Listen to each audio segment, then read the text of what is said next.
Hi, it's Mo. It's time for another 2022 book haul revisit. This is a series that I'm doing this year on my channel where I go back to 2022, which was the first year that I started my RAB spreadsheet, my recently acquired books spreadsheet, and I look at the book hauls that I did that year. So I don't usually do book hauls. I don't really like book hauls, but in the year of 2022, because it was the first year that I was tracking every single book that came into my house, I decided also to do monthly hauls. So this was a video that was published in May, but this is actually my March book haul because we've already looked at the February books that I got for my birthday. Around my birthday, I like to go to used bookstores and support my local bookstores and buy books for my birthday, for myself. I like to support myself that way too. And then we also looked at my January haul, my February haul without my birthday books, and this is going to be March. In these book haul revisits, I'm looking back at the hauls that I did in 2022, 2 years later, to see if I have read the books that I've hauled, if they are unread, if they went down in the basement, if they went onto my read shelf as a collection, or if something else happened to them, if I've unhauled them. In the beginning of these videos, I put some little free library tours. We're just going to skip to the actual haul part of these videos. So in the introduction to this particular haul, I talk about how I'm actually trying to acquire less books, but then I also talk about how I've acquired a lot of books in March. The first book in this book haul is Palmetto by Anya Alborn. I did read this very short horror book, horror novella about a family that moves into a decrepit Gothic mansion, and I really didn't like it. I think it's a good entry into horror if you've never read horror before, but I don't think it's necessarily a good book. It's interesting because I talk about how I'm participating in Horror Mayhem, and I read Palmetto for Horror Mayhem, or I thought I was going to, and then I did end up reading it for Horror Mayhem. It's funny to look back and see that Palmetto and a few other horror books were like kind of my entry into horror, and specifically I would say like literary horror, and how Horror Mayhem, the first year of Horror Mayhem, really helped with that because now I love horror and I seek horror out all the time. It's fun to look back at like baby booktube me and see my reading and how my reading has changed. The next book I have also read, it is Dementia by Russell Coy. This is another small horror novella, an indie horror novella, and I think this was actually my worst book of the year in 2022. I love the cover, but I really thought that this book about an alternate dimension was bad. Next we have a DNF. For now, I still actually have this book on my DNF shelf, but it is Wisteria Cottage by Robert M. Coates. This is a slow horror from the 1950s, I believe, a vintage horror.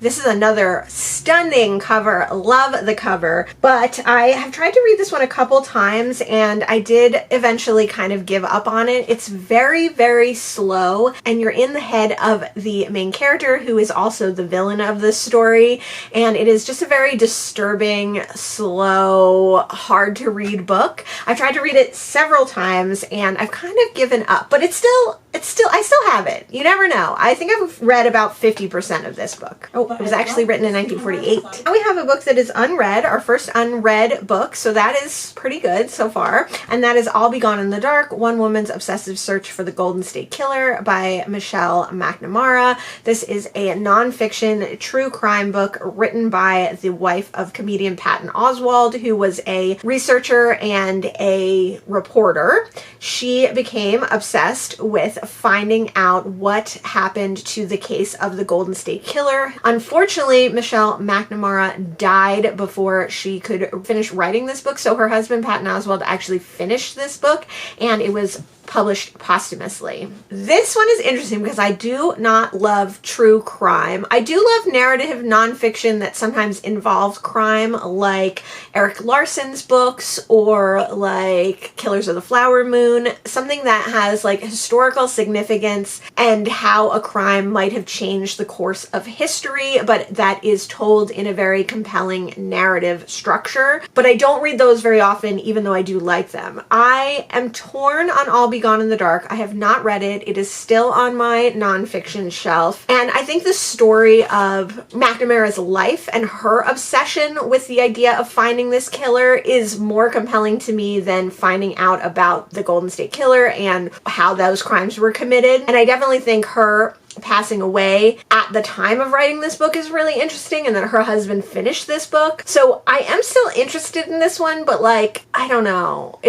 I never reach for it. I never go to pick this one up. The next book is also unread, but it goes on one of my collections, and that is Wherever I Wind Up by R.A. Dickey. R.A. Dickey is a knuckleball pitcher who was in the Mets. I'm a Mets fan, and I've seen R.A. Dickey play, and it was very exciting. And R.A. Dickey's story is really interesting. His baseball career is really interesting because he is actually like missing a tendon in his arm, and nobody realized, and he was injured. They realized that he was missing this tendon and he wasn't able to come back to pitch normally. So he learned and taught himself knuckleball, which is like a very rare pitching style in today's baseball.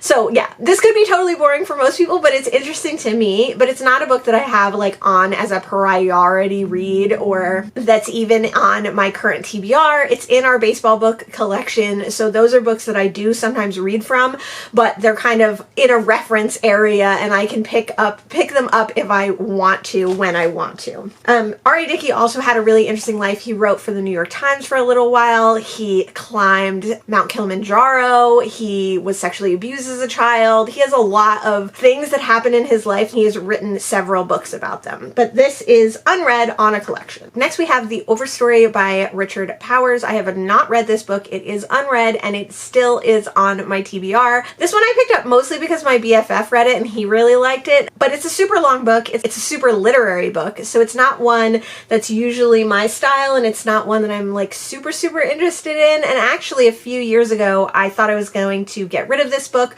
but it was the winner of the Pulitzer Prize and it was on a Booker Prize. I don't think it won. I think it was shortlisted for a Booker. And since I am doing a series or a challenge where I try to read Booker books, I ended up keeping The Overstory and keeping it on my TBR. So it is unread. It is still on my TBR, and one day I might get to it. The next book is another unread book, but this one actually I recently put down in the basement. It is The Beautiful and the Damned by F. Scott Fitzgerald. I have only ever read The Great Gatsby by F. Scott Fitzgerald, but I've always wanted to read more of his books. I am super interested in his writing. I have no idea what The Beautiful and the Damned is about, but it's one of several of his books that I have. This is definitely not a priority read for me, and so I'm pretty sure I put it down in the basement. The next book is also unread, but it is still currently on my TBR, and that is Linden Hill by Gloria Naylor. I have read one Gloria Naylor that I read since starting BookTube.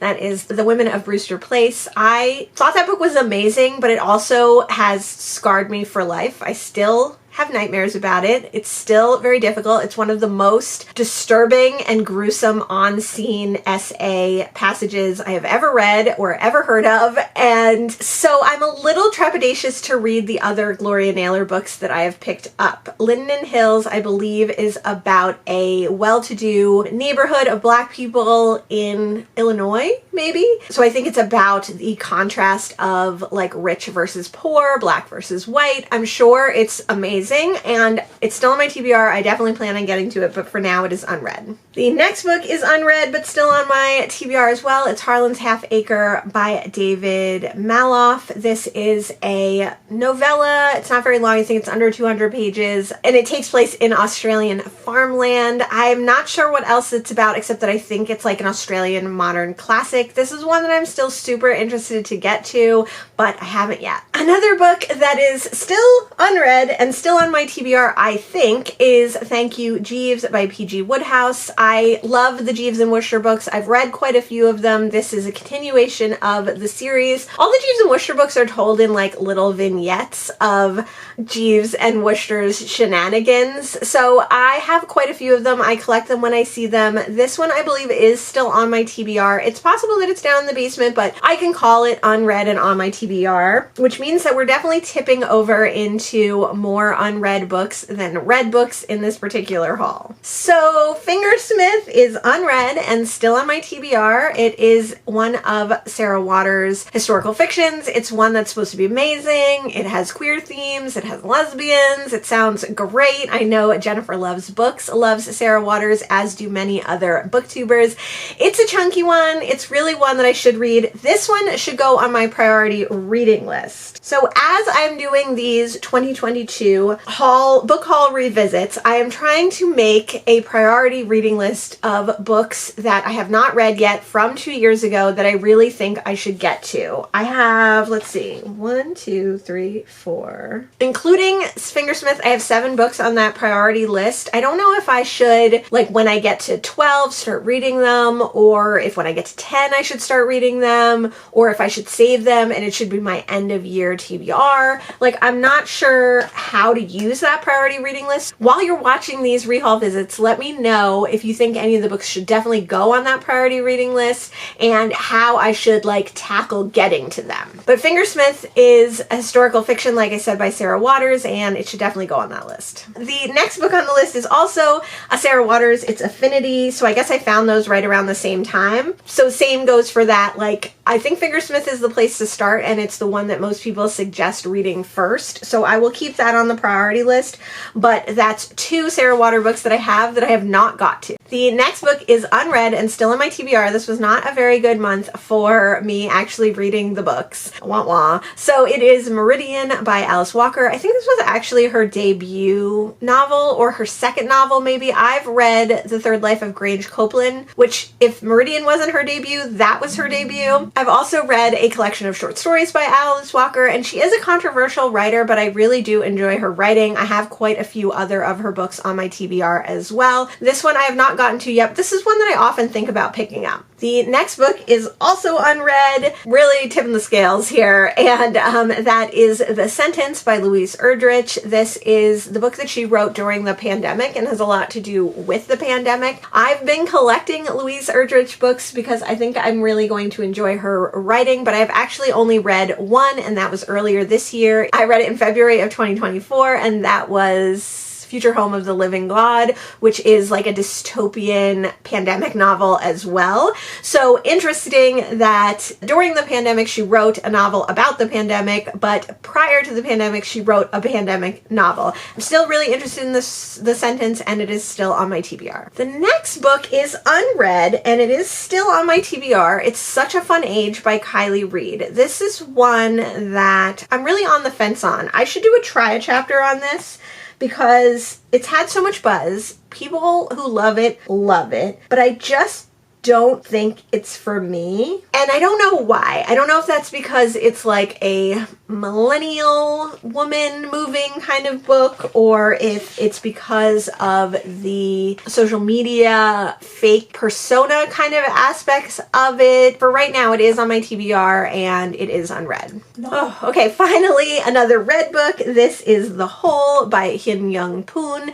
This is a Korean translated work. It is translated by Sora Kim Russell, and I did read this one. It is a horror, a contemporary horror, kind of a psychological horror, kind of a medical horror, and it is about a man who is in a severe accident that kills a severe car accident that kills his wife and leaves him as a quadriplegic. He can't move, he can't do anything on his own, he can barely just crane his neck, he can't speak, he's pretty much trapped inside of his body, and he doesn't know what's going to happen to him. His mother-in-law ends up coming to his home to take care of him, and it's very much a psychological horror about those themes. I really like this book, actually. So this is a book that when I initially read it, I didn't love it that much, but the more that I've thought about it, the longer I get from it. I think about it a lot, and I actually think this is a really good book, and I do really enjoy it. The next book is unread and still in my TBR. That's the theme of this video, and it is Red at the Bone by Jacqueline Woodson. So this is a young adult novel about a young Black girl growing up in the South, I believe. I really don't know much about it, but I would still really like to read it. Oh, interesting. So I say that I saw Rosie Cockshut talk about this book. Great booktuber. I will leave her channel listed down below. And she calls it a book of interconnected short stories. So I think that's really interesting. I have a feeling that it's more like The House on Mango Street, which is short vignettes of one person's life rather than short stories about different people that are connected. But I don't know that for sure. I think because it's a young adult novel, and I also think because it is probably going to deal with heavy subject matter, are two reasons why I haven't picked it up. Maybe Red at the Bone should be on the priority reading list. Oh, yay, The Ghost Bride by Yang-Si Chu. So this is the first Yang-Si Chu I read. This is Red, and it is a historical fiction fantasy set in Malaysia. And I didn't know if this book would be for me. I think Books and Lala talking about another of Yang-Si Chu's novels, which was The Night Tiger. I have already read that one as well, and I can't wait to read Yang-Si Chu's newly released book, The Fox Bride. I did not know if I would like The Ghost Bride or any of Yang-Si Chu's work, but I ended up loving her work. I've read 2 of her books so far. I definitely want to keep reading her work, and I highly recommend reading them on audio because the author narrates her own audiobooks and they are amazing. So next we have Hamnet by Maggie O'Farrell. This one I wanted to read because it is a historical fiction based on the life of Shakespeare, and specifically Shakespeare's son Hamnet, who passes away. Shakespeare is never named in this book, and he doesn't play a large role, but it is supposed to be a very compelling family story, historical fiction, and Maggie O'Farrell is supposed to be an amazing writer. I do have this. It is unread and on my TBR, but it's definitely one that I struggle with actually getting to read or wanting to read. I think I've tried it physically and on audio, and both I've only gotten like a page or 2 in, and it hasn't compelled me. So this one might be one that I do try a chapter with. The next book is unread and on my TBR. It is The Pleasing Hour by Lily King. I've heard really good things about this book, which is one of Lily King's early works, and I think it is about a nanny who goes with the family that she nannies for to Europe, maybe? It sounded really interesting. It's short, but it's never one that I make a priority of. The next book is, no surprise, unread and still on my TBR. It is When the Emperor Was Divine by Julie Otsuka. She is a Japanese-American writer, and she's well known for writing in a choral voice. When the Emperor Was Divine is actually a sequel to Buddha in the Attic, which I believe was her first novel. All her novels are novellas, which really intrigues me. I wanted to pick this up because I already had Buddha in the Attic, so I was happy to pick up another one of hers. And very recently, for my birthday in 2024, I picked up her latest novel, The Swimmers. The next book on this revisit is Neon and Daylight by Hermione Hobie. I actually did do a try a chapter with this one many years ago. Well, many years ago. I mean, it's 2 years ago, many years ago, a year or 2 ago. And I decided to keep it because it is about a seemingly neurodivergent person coming to and living in Brooklyn. It's not one that I've had a big priority to read. It is unread and on my TBR. Even just talking about it makes me kind of interested in it again. So maybe after these revisits, maybe I'll revisit my try a chapters and try to read more books off of the books that I've already tried a chapter of. The next book I have read, and that is The Ex-Hex by Erin Sterling. This was the book that made me confirm and conclude that I was not going to be reading any more of Erin Sterling / Rachel Hawkins books. I've read 2 of her books, one under each name, and I didn't like either of them. So I have read this book, but I don't recommend it. The next book I have also read, it is The Hunting Party by Lucy Foley. This is the only Lucy Foley thriller I have read so far, and I really liked it. It was silly, it was fast-paced, it was like ridiculous. It's the kind of banana pants thriller that I enjoy. It's a closed circle mystery about a group of friends who go to a hunting party in the Scottish wilderness, and they are snowed in by a huge blizzard, and of course they all have secrets and they all have things that are going on, and of course someone gets murdered. That one I read several years ago. I did enjoy. I would read more Lucy Foley, but I have not found any more of her books yet. So I added on a few other books that I did acquire in March that I either already read or were collections, so they're going on my red shelf. The first of which is The Thursday Murder Club by Richard Osman. I read this originally on audio, but it is read, and it should be on my red shelf, but actually I lent it out to a friend, so I don't have that one currently. I also picked up a physical copy of it to let my dad read, so he and his good friend Marilyn have already read all of the Thursday Murder Clubs too. So now we have a fun tradition where when we find a Thursday Murder Club, we just pass it around between the three of us. It's very cute and I love it. The next book is another edition of Carry On Jeeves, so a different P.G. Wodehouse, Jeeves and Wooster book, but I got this one because it's the cover artist that I really like, and I can't remember if I've read this one or not. I'm going to say I didn't, and that it is on my collection shelf. The last book is one that I have read. I really got only because it was a different edition than I have. So I love Ringworld by Larry Niven. It's one of my favorite sci-fi books, and it's one of my husband's favorite sci-fi books. So when we see different editions of it, we do pick it up and keep it in our collections. I think my Larry Niven collection is right here.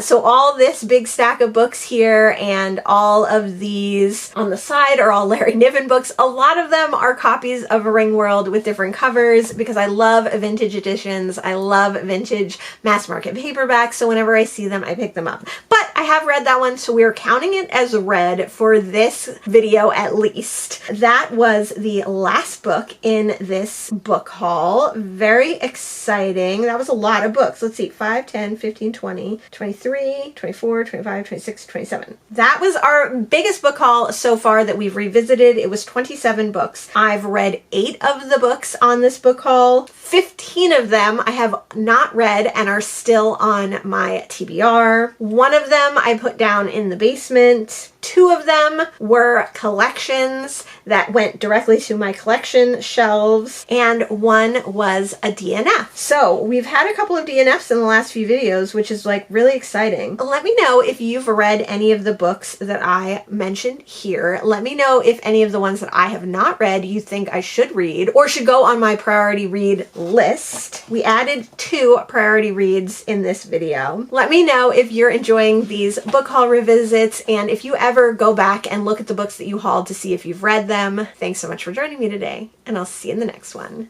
Bye!